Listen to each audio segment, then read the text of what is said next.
नमस्कार दोस्तों, स्वागत है आपका हमारे चैनल स्टडी विद पीके में। दोस्तों आज हम आपके लिए लाए हैं मोस्ट एमपी क्वेश्चन का एक प्रैक्टिस सेट दोस्तों, जिसमें आपकी आगामी एग्जाम से रिलेटेड बहुत ही इंपॉर्टेंट क्वेश्चन शामिल किए गए हैं। ठीक है, तो दोस्तों एक एक प्रश्न को ध्यान से पढ़िएगा।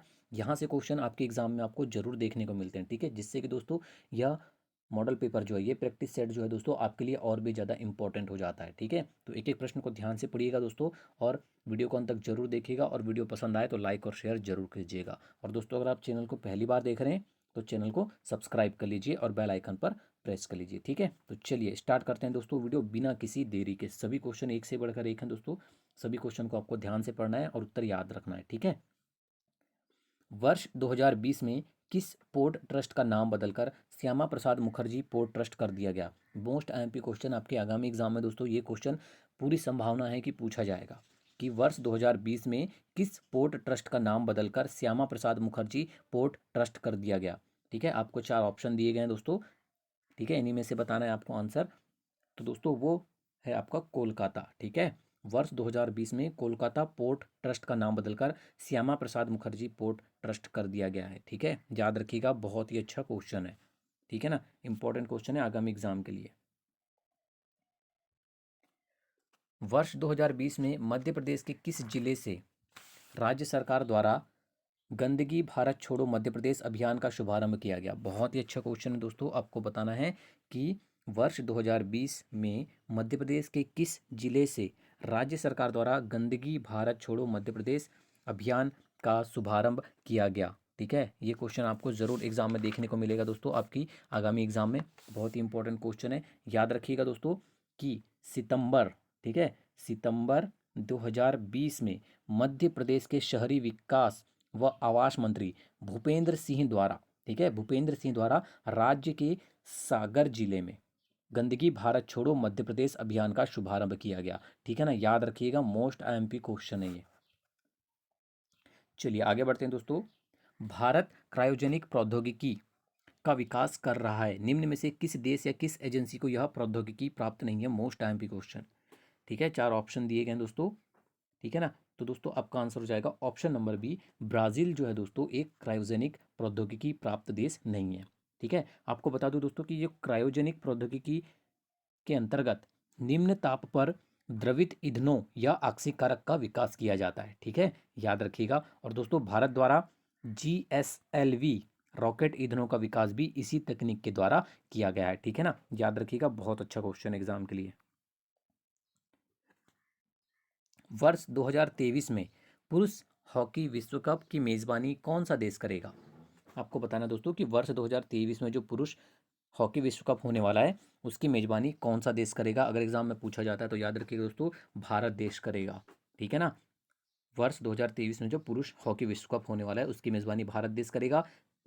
और दोस्तों याद रखिएगा कि यह प्रतियोगिता उड़ीसा भारत के उड़ीसा राज्य के भुवनेश्वर व राउर केलम में आयोजित किया जाएगा। ठीक है, याद रखिएगा, अगर आपको पूछ लिया जाए कि भारत में किस राज्य में होगा तो उड़ीसा राज्य में होगा, और उड़ीसा राज्य के भुवनेश्वर और राउरकेला में यह आयोजन होगा। ठीक है, याद रखिएगा, पुरुष हॉकी विश्व कप 2023 का।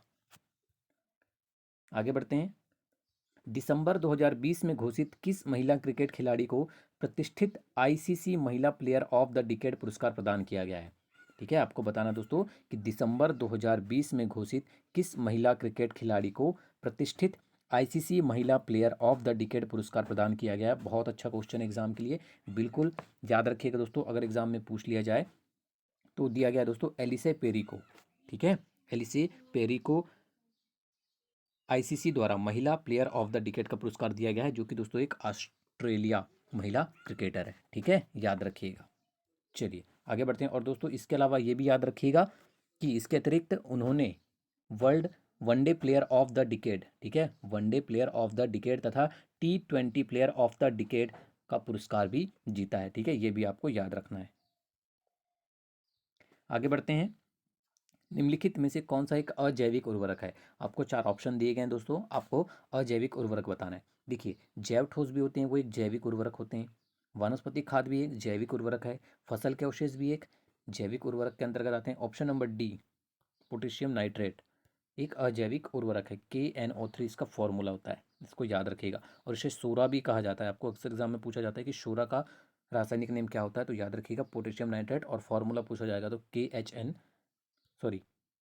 KNO3, ठीक है, KNO3 पोटेशियम नाइट्रेट।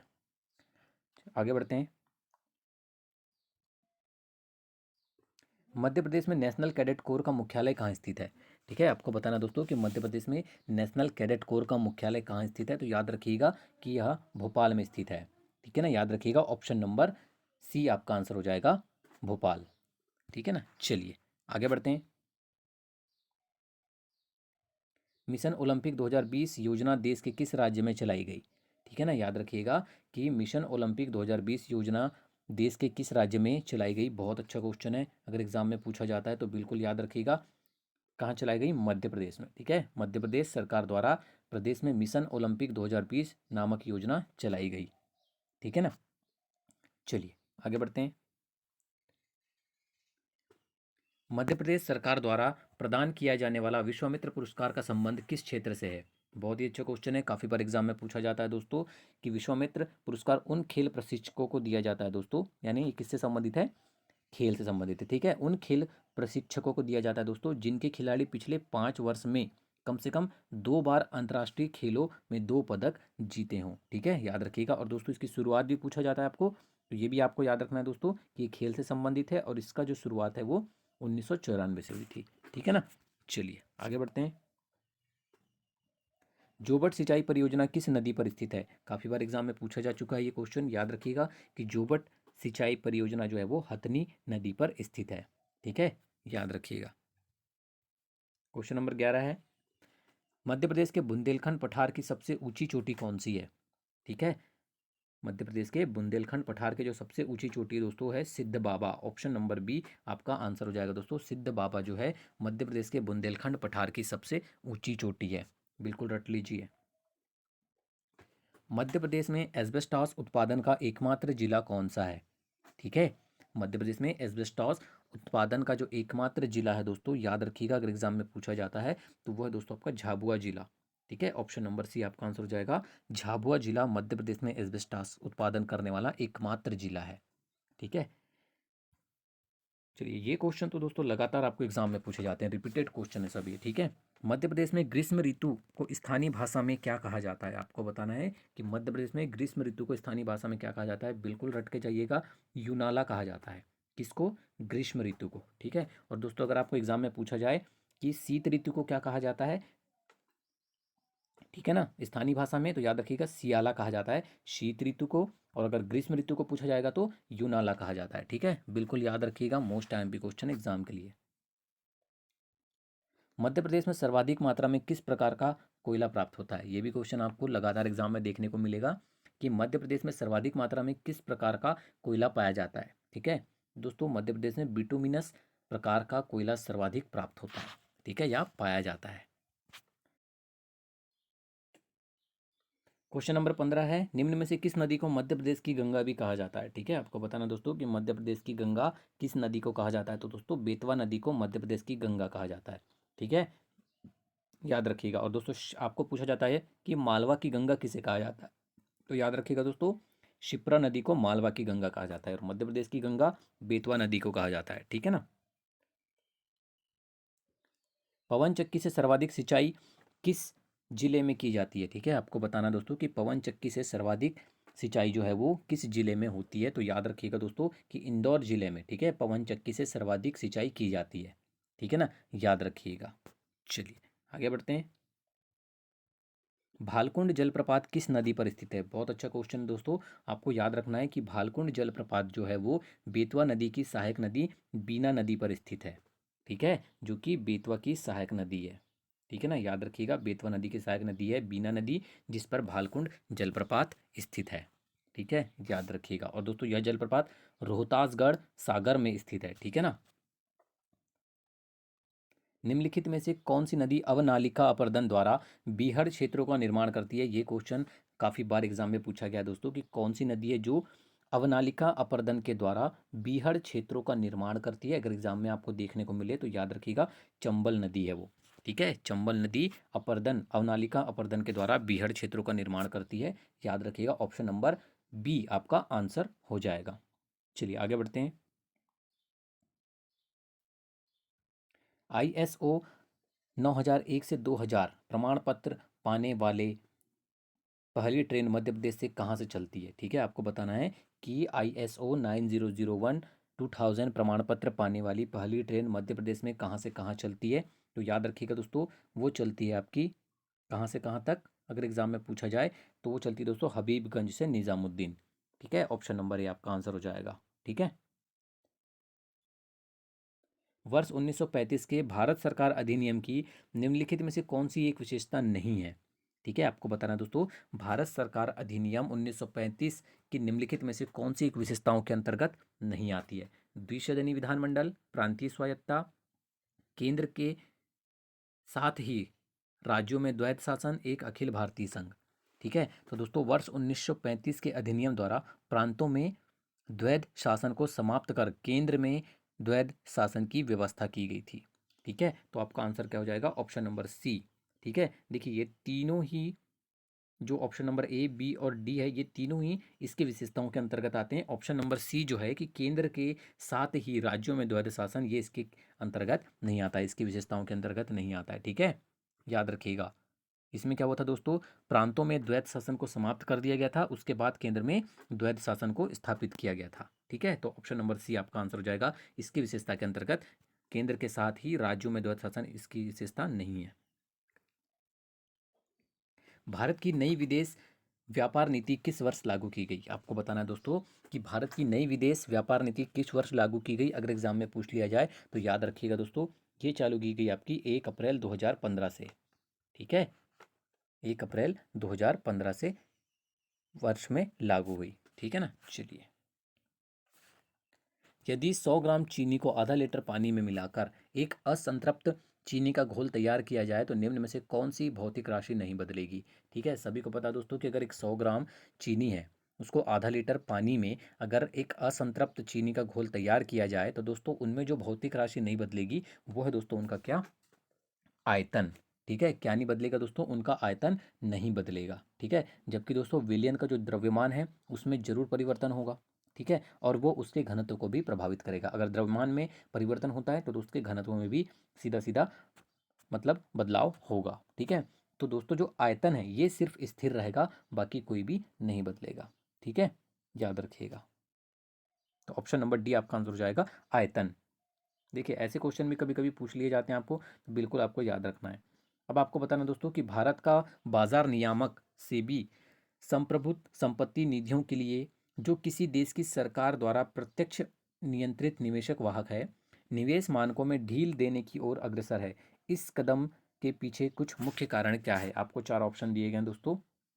ठीक है, आपको बताना है कि इसके मुख्य कारण के अंतर्गत कौन सा होगा। तो दोस्तों अगर एग्जाम में ये क्वेश्चन आपको पूछा जाए तो याद रखिएगा दोस्तों कि ये जो कारण है इसका, वो मुख्य कारण है अपेक्षाकृत अधिक विदेशी निवेश आकर्षित करने की भारत सरकार की इच्छा। ठीक है, याद रखिएगा, सेबी ने अपेक्षाकृत अधिक विदेशी निवेश आकर्षित करने के लिए निवेश नियमों में ढील दी है। ठीक है ना, याद रखिएगा। तो ऑप्शन नंबर ए आपका आंसर हो जाएगा। और दोस्तों इसका मुख्यालय आपको पूछा जाता है तो याद रखिएगा कि इसकी स्थापना 1992 के तहत, ठीक है, इसकी स्थापना सेबी 1992 के तहत 12 अप्रैल 1992 में की गई। और इसका मुख्यालय जो है दोस्तों कहाँ पर स्थित है, मुंबई में स्थित है। ठीक है, इतनी चीज़ आपको याद रखना है। चलिए आगे बढ़ते हैं। भारतीय न्यायपालिका के बारे में निम्नलिखित में से कौन सा कथन सही नहीं है। आपको चारों कथन पढ़ना है दोस्तों। आपको बताना है कि भारतीय न्यायपालिका के बारे में कौन सा कथन सही नहीं है। ठीक है, चारों ऑप्शन देख रहे हैं आप। तो दोस्तों इसमें जो भारत की न्यायपालिका के बारे में जो कथन सही नहीं है ABCD में से, वो है दोस्तों आपका ऑप्शन नंबर सी कि भारत के प्रत्येक राज्य में अलग उच्च न्यायालय हैं।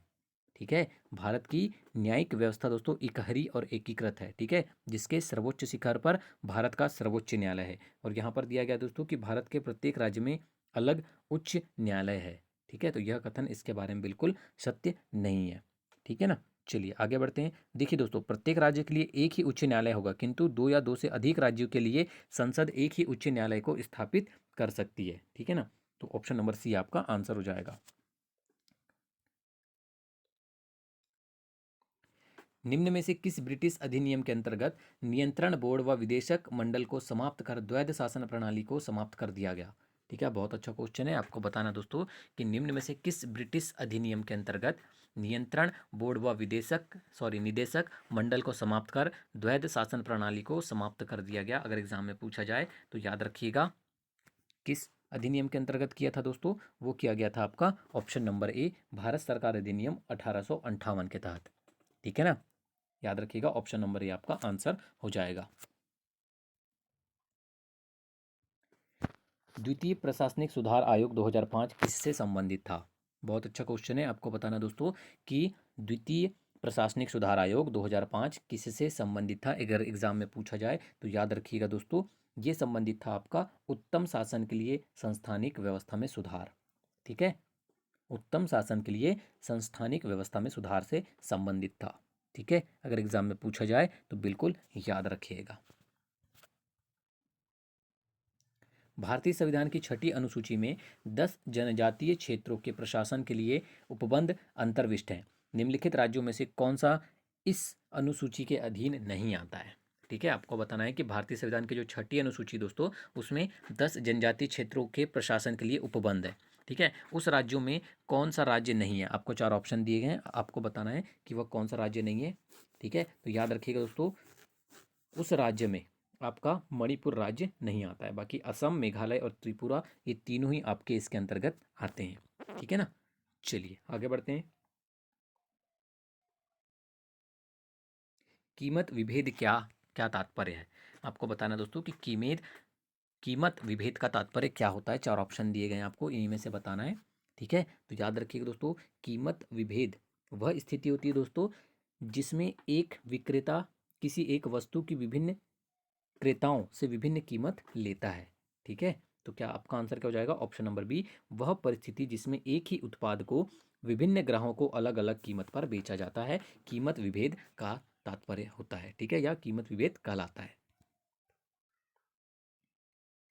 निम्नांकित राजवंशों में से किसके शासन किसके शासक अपने शासनकाल में ही अपना उत्तराधिकारी घोषित कर देते थे? बहुत अच्छा क्वेश्चन है। आपको बताना है कि निम्नांकित राजवंशों में से किसके शासक अपने शासनकाल में ही अपना उत्तराधिकारी घोषित कर देते थे? अगर एग्जाम में पूछा जाएगा दोस्तों तो याद रखिएगा दोस्तों, वो थे चोल वंश के शासक। ठीक है, चोल शासक जो थे वो अपने शासनकाल में ही अपना उत्तराधिकारी घोषित कर दिया करते थे। मोस्ट आईएमपी क्वेश्चन है एग्जाम के लिए। नमक सत्याग्रह के समय जब गांधी जी कैद कर लिए गए, उस समय किसने आंदोलन के नेता के रूप में उनका स्थान लिया? देखिए कितना इंपॉर्टेंट क्वेश्चन एग्जाम के लिए। ठीक है, याद रखिएगा दोस्तों, अब्बास तैयब जी ने। ठीक है, जब नमक सत्याग्रह के समय जब गांधी जी कैद कर लिए गए थे, तब सही अब्बास तैयब जी ने उस आंदोलन के नेता के रूप में उनका स्थान लिया था। ठीक है ना, याद रखिएगा। चलिए आगे बढ़ते हैं। सरदार वल्लभ भाई पटेल के नेतृत्व में शुरू हुए बरदौली सत्याग्रह जो कि 1928 में शुरू हुआ था, कि मुख्य मांग निम्नलिखित में से कौन सी थी? आपको बताना है कि सरदार वल्लभ भाई पटेल के नेतृत्व में शुरू है जो बरदौली सत्याग्रह शुरू हुआ था दोस्तों, उसकी मुख्य मांग क्या थी? ठीक है, याद रखिएगा, एग्जाम में पूछा जाए तो आपको याद रखना है। ये इसकी जो मुख्य मांग थी दोस्तों वो थी नई बढ़ी हुई लगान दर की प्रत्यापना। ठीक है, नई बढ़ी हुई लगान की प्रत्यापनता इसकी मुख्य मांग थी। ठीक है, अगर एग्जाम में पूछा जाए तो याद रखिएगा। ठीक है, चलिए दोस्तों, आपको बता दूं कि उस समय प्रांतीय सरकार ने किसानों के लगान पर 30%, ठीक है, 30% वृद्धि कर दी गई थी। ठीक है ना, सरदार वल्लभ भाई पटेल ने इसी लगान का विरोध किया था। ठीक है ना, चलिए आगे बढ़ते हैं। ब्रिटिश सरकार ने भारत पर सीधे शासन करना कब आरंभ किया? ठीक है, आपको बताना दोस्तों कि ब्रिटिश सरकार ने भारत पर सीधा प्रशासन करना कब आरंभ किया था? अगर एग्जाम में पूछा जाता है तो याद रखिएगा दोस्तों कि ब्रिटिश सरकार ने 1857 के विद्रोह सिपाहियों का जो गदर हुआ था दोस्तों, उसके बाद भारत पर सीधे शासन करना आरंभ कर दिया था। ठीक है ना, याद रखिएगा। और दोस्तों 1858, ठीक है, 1858 के चार्टर एक्ट द्वारा भारत का शासन कंपनी से सीधे ब्रिटिश साम्राज्य को सौंप दिया गया था। ठीक है ना, तो दोस्तों आपका आंसर क्या हो जाएगा? 1857 के सिपाहियों का गदर। ठीक है, जिसे 1857 का विद्रोह कहा जाता है, उसके बाद ब्रिटिश सरकार का भारत पर सीधा शासन उन्होंने चालू कर दिया था। ठीक है, बैरोमीटर पठन में अचानक गिरावट हो जाने से निम्नलिखित में से कौन सी एक मौसम की दशा इंगित होती है? ये भी क्वेश्चन लगातार एग्जाम में पूछा जाता है कि बैरोमीटर का जो अचानक नीचे गिरावट हो जाना दोस्तों किस मौसम दशा को इंगित करता है? अगर एग्जाम में पूछा जाए तो याद रखिएगा तूफानी मौसम। ठीक है, अगर बैरोमीटर का जो मतलब अचानक गिरावट होती है उसमें, ठीक है ना, तो दोस्तों उसका जो मतलब दशा इंगित जो होती है मौसम की वो होता है तूफानी मौसम की। ठीक है, मतलब अब मौसम कैसे होने वाला है? तूफानी मौसम होने वाला है। ठीक है, इस ओर दशा इंगित होती है। आगे बढ़ते हैं। निम्नलिखित आदिम जनजातियों तथा उनके निवास स्थानों के युग्मों में से कौन सा एक सही सुमेलित नहीं है? बुक्सा, पौड़ी गढ़वाल, कोल जबलपुर, मुंडा झाबुआ, कोरबा, कोडागू। ठीक है, इनमें से बताना है कि जनजाति और उनका निवास स्थान में कौन सा युग्म गलत है। ठीक है, तो दोस्तों याद रखिएगा जो मुंडा जनजाति होती है ना, ठीक है, वो छोटा नागपुर पठार पर मुंडा जनजाति पाई जाती है।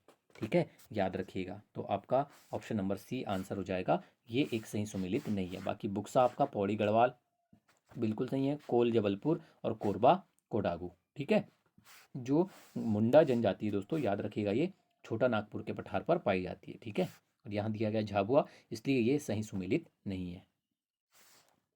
ग्रीष्म अयनांत प्रतिवर्ष होता है, आपको बताना दोस्तों कि ग्रीष्म अयनांत कब होता है प्रतिवर्ष। तो एग्जाम में अगर पूछा जाए तो याद रखिएगा दोस्तों 21 जून को होता है।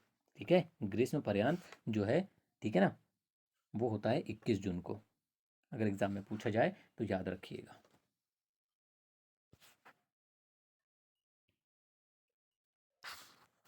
निम्नलिखित में से कौन सा एक भारत का प्रवाल द्वीप समूह है? आपको बताना दोस्तों कि कौन सा एक भारत का प्रवाल द्वीप समूह है। चार ऑप्शन दिए गए दोस्तों, वो है आपका लक्षद्वीप। ठीक है, लक्षद्वीप जो है दोस्तों वो भारत का एक प्रवाल द्वीप समूह है। ठीक है ना, याद रखिएगा, जिसमें दोस्तों 12 प्रवाल द्वीप, ठीक है, 3 प्रवाल भित्ति, ठीक है, 12 प्रवाल द्वीप, 3 प्रवाल भित्ति और जलमग्न बालू के तट शामिल है। ठीक है ना, याद रखिएगा। और आपका आंसर क्या हो जाएगा? Option number D Lakshadweep. Question number 37 है, लोगों के मौसमी प्रवास को क्या कहा जाता है? या लोगों के मौसमी प्रवास को यह कहा जाता है। आपको चार ऑप्शन दिएंगे दोस्तों, आपको बताना है कि क्या कहा जाता है दोस्तों, याद रखिएगा। ठीक है, इन्हें दोस्तों ऋतु प्रवास कहा जाता है। ठीक है, मौसमी प्रवास को ऋतु प्रवास भी कहा जाता है। ठीक है ना, याद रखिएगा। भारत में प्रोजेक्ट टाइगर प्रारंभ किया गया था। ठीक है, याद रखिएगा दोस्तों कि भारत में पूछा गया है। ठीक है ना, यहाँ प्रोजेक्ट टाइगर जो है वो 1 अप्रैल 1973 को प्रारंभ किया गया था। ठीक है, याद रखिएगा, अगर एग्जाम में पूछा जाता है तो आपको याद रखना है कि 1 अप्रैल वर्ष 1973 से भारत में प्रोजेक्ट टाइगर प्रारंभ किया गया था। चलिए आगे बढ़ते हैं दोस्तों। जहाँ पूर्वी घाट और पश्चिमी घाट मिलते हैं वहाँ निम्नलिखित में से कौन सी पहाड़ियाँ अवस्थित है? बहुत ही अच्छा क्वेश्चन है। आपको बताना है दोस्तों कि जहाँ पर पूर्वी घाट और पश्चिमी घाट मिलते हैं ना, वहाँ पर दोस्तों कौन सी पहाड़ियाँ अवस्थित है? अगर एग्जाम में पूछ लिया जाए तो बिल्कुल रट के जाइएगा, वहाँ दोस्तों नीलगिरी की पहाड़ियाँ अवस्थित है। ठीक है, जहाँ पर पूर्वी घाट और पश्चिमी घाट मिलते हैं नीलगिरी की पहाड़ियाँ स्थित है। बिल्कुल रट के जाइएगा, एग्जाम में जरूर पूछा जाता है ये क्वेश्चन। नील घाटी तथा जावा द्वीप में उच्च जनसंख्या घनत्व होने के प्राथमिक कारण हैं। आपको बताना दोस्तों कि नील घाटी और जावा द्वीप में उच्च जनसंख्या घनत्व होने का जो प्रमुख कारण है दोस्तों वो है सघन कृषि। ठीक है, नील नदी की जो घाटी दोस्तों एवं जावा द्वीप में कृषि की पैदावार अधिक होती है। ठीक है, क्योंकि यहाँ उच्च तापमान पाया जाता है और 250 सेंटीमीटर से अधिक वर्षा होती है। ठीक है ना, याद रखिएगा, यही इसका मुख्य कारण है। मानवीय गुणों के अनुरूप सोचने, समझने एवं तर्क करने की क्षमता के विकास को कंप्यूटर में क्या कहते हैं? ठीक है, सभी को पता है दोस्तों, इसे क्या कहा जाता है? आर्टिफिशियल इंटेलिजेंस कहा जाता है। ठीक है, मानवीय गुणों के अनुरूप सोचने, समझने एवं तर्क करने की क्षमता के विकास को कंप्यूटर में आर्टिफिशियल इंटेलिजेंस कहा जाता है। ठीक है ना, याद रखिएगा। एक सीपीयू में एक कंट्रोल यूनिट का कार्य है। आपको बताना दोस्तों कि एक सीपीयू जो होता है, आपको एग्जाम में इसका क्वेश्चन फुल फॉर्म भी पूछा जाता है, तो याद रखिएगा सेंट्रल प्रोसेसिंग यूनिट। ठीक है, कंट्रोल यूनिट जो है दोस्तों वो सीपीयू का ही एक भाग है। ठीक है, जिसमें प्रोग्राम निर्देशों को डिकेट करना इसका मुख्य कार्य होता है। ठीक है, याद रखिएगा क्या होता है, जिसका प्रयोग प्रोग्राम के निर्देशों को डिकोड करने के लिए किया जाता है इसका उपयोग। ठीक है ना, याद रखिएगा। ई कॉमर्स में बी टू बी का पूरा नाम क्या है? मोस्ट आईएमपी क्वेश्चन, बिल्कुल रट के जाइएगा दोस्तों। ई कॉमर्स में बी टू बी का नाम आपको जरूर पूछा जाता है, तो याद रखिएगा दोस्तों, business to business, B to B, business to business इसका पूरा नाम है। बहुत अच्छा क्वेश्चन एग्जाम के लिए। राष्ट्रीय ब्रॉडबैंड मिशन का उद्देश्य है, आपको बताना दोस्तों कि राष्ट्रीय ब्रॉडबैंड मिशन का जो उद्देश्य है, सभी के लिए उपलब्धता, गुणवत्ता युक्त सेवा, का किफ़ायती सेवा, ये तीनों ही उद्देश्य इसके अंतर्गत आते हैं। ठीक है, तो ऑप्शन नंबर डी आपका आंसर हो जाएगा दोस्तों। राष्ट्रीय ब्रॉडबैंड मिशन के जो उद्देश्य हैं वो ए बी सी और तीनों ही हैं, तो ऑप्शन नंबर डी आपका आंसर हो जाएगा। ठीक है ना, याद रखिएगा, अगर एग्जाम में पूछा जाए तो आपको पता होना चाहिए। ठीक है ना, चलिए आगे बढ़ते हैं। स्वतंत्रता संघर्ष के दौरान मध्य प्रदेश की किस रियासत में असहयोग आंदोलन के दौरान विदेशी वस्त्रों की होली जलाई गई? ठीक है, आपको बताना है विदेशी वस्त्रों की होली कब जलाई गई। ठीक है, किस रियासत में असहयोग आंदोलन के दौरान जलाई गई थी? चार ऑप्शन दिए गए हैं दोस्तों आपको, अगर एग्जाम में पूछा जाता है तो याद रखिएगा दोस्तों, भोपाल रियासत में। ठीक है, भोपाल रियासत में असहयोग आंदोलन के दौरान विदेशी वस्त्रों की होली जलाई गई। ठीक है, ऑप्शन नंबर बी आपको याद रखना है। ठीक है ना, चलिए आगे बढ़ते हैं। सभी क्वेश्चन एग्जाम में पूछे जाएंगे दोस्तों, आपको एक बिल्कुल आपको पढ़ के जाना है बस ये क्वेश्चन। प्राचीन भारत में सती प्रथा के प्रचलन का प्रथम पुरातात्विक साक्ष्य कहाँ से प्राप्त हुआ? बहुत अच्छा क्वेश्चन है, ये क्वेश्चन काफ़ी बार एग्जाम में पूछा भी जा चुका है दोस्तों। ये मिला था आपको, अगर एग्जाम में पूछा जाए तो। ठीक है ना, प्राचीन भारत में सती प्रथा के प्रचलन का जो पुरातात्विक साक्ष्य है दोस्तों, वो एरण से प्राप्त हुआ था। कहाँ से प्राप्त हुआ था? एरण से प्राप्त हुआ था, बिल्कुल याद रखिएगा। ठीक है, जो कि सागर जिले में स्थित है। क्वेश्चन नंबर 47 है, महाजनपद काल में उज्जैन किस जनपद की राजधानी थी? ठीक है, तो दोस्तों उज्जैन जो थी वो अवंती की राजधानी थी। ठीक है, अवंती जो है दोस्तों 16 महाजनपदों में से एक था, जिसकी राजधानी उज्जैन एवं महिष्मती थी। अब आपको यहाँ पूछा गया है कि उज्जैन किस जनपद की राजधानी थी, तो याद रखना है आपको अवंती की। ठीक है ना, खजुराहो की प्रसिद्ध पार्श्वनाथ व विश्वनाथ मंदिरों का निर्माण किस चंदेल शासक द्वारा करवाया गया था? ठीक है, तो किसके द्वारा करवाया गया था दोस्तों? राजा धंग के द्वारा। ठीक है, राजा धंग के द्वारा दोस्तों, जो कि एक प्रसिद्ध चंदेल शासक था। खजुराहो के प्रसिद्ध पार्श्वनाथ मंदिर व विश्वनाथ मंदिर का निर्माण करवाया था इन्होंने। ठीक है ना, याद रखिएगा राजा धंग, ऑप्शन नंबर सी। सुमेलित कीजिए, अब आपको दोस्तों दो सूची दी गई है, इसमें आपको सुमेलित करना है। ठीक है, आपको एक साइड सांस्कृतिक उत्सव दिए गए हैं और दूसरे संबंधित क्षेत्र के। ठीक है, कौन सा उत्सव या कौन सा समारोह किस क्षेत्र से संबंधित है? ठीक है, मतलब इसका आयोजन कहाँ किया जाता है? ठीक है, पहला दोस्तों आपका ध्रुपद समारोह। ठीक है, तो दोस्तों ध्रुपद समारोह जो है, इसका आयोजन जो है दोस्तों कहाँ किया जाता है? भोपाल में किया जाता है। ठीक है, कहाँ किया जाता है? भोपाल में, मतलब ए का क्या हो जाएगा आपका? 3। दूसरा दोस्तों आमिर खां संगीत समारोह, ये सभी को पता है दोस्तों, इसका आयोजन कहाँ पर किया जाता है? इसका दोस्तों आयोजन जो है ये प्रतिवर्ष इंदौर में किया जाता है। ठीक है, इसके कहाँ पर किया जाता है दोस्तों? इंदौर में, तो ये क्या हो जाएगा आपका? बी। तीसरा है आपका ओरछा उत्सव, ये भी क्वेश्चन काफ़ी बार एग्जाम में पूछा जाता है, तो याद रखिए दोस्तों, ओरछा उत्सव जो है दोस्तों, वो इसका आयोजन जो है वो टीकमगढ़ में किया जाता है। ठीक है, याद रखिएगा। और सुभद्रा कुमारी चौहान समारोह जबलपुर में, तो ये हो जाएगा आपका डी। ठीक है, तो ये कूट हो जाएगा दोस्तों आपका। ठीक है, ए का फर्स्ट, बी का सेकंड, सॉरी सी का सेकंड, ए का थर्ड और डी का फोर। ठीक है, देख लेते हैं अब इसमें से कौन सा कूट आपका आंसर हो जाएगा। ये दिए गए हैं दोस्तों आपको ऑप्शन, तो आपका आंसर हो जाएगा ऑप्शन नंबर ए, 3, 1, 2, 4। ठीक है, 3, 1, 2, 4 आपका आंसर हो जाएगा। देख लेते हैं एक बार 3, 1, 2, 4 क्या है। ठीक है, आपको दिया गया है 3, 1, 2, 4, मतलब ए का 3, ठीक है, दो का, बी का 1, सी का 2 और डी का 4, ये आपका कोड दिया गया है, और जो कि आपका आंसर ऑप्शन नंबर ए में दिया गया है। ठीक है ना, चलिए आगे बढ़ते हैं दोस्तों। नेक्स्ट क्वेश्चन है आपका क्वेश्चन नंबर 50, निम्न में से कौन सामूहिक गायन की सहेली है? ठीक है, आपको बताना है सामूहिक गायन की शैली के अंतर्गत कौन सा आएगा। आपका option number A B C D दिए हैं, याद रखिएगा दोस्तों। मसाणिया, फाग और गरबा, ये तीनों ही, ठीक है, मसाणिया, फाग और गरबा, ये तीनों ही दोस्तों सामूहिक गायन की शैली के अंतर्गत आते हैं। ठीक है, याद रखिएगा ऑप्शन नंबर डी आपका आंसर हो जाएगा, ये सभी। वीडियो को अंत तक देखने के लिए धन्यवाद दोस्तों। अगर वीडियो पसंद आई हो तो लाइक और शेयर जरूर कीजिएगा, और इसी तरह के लगातार वीडियो पाने के लिए दोस्तों हमारे चैनल को सब्सक्राइब जरूर कीजिएगा। धन्यवाद।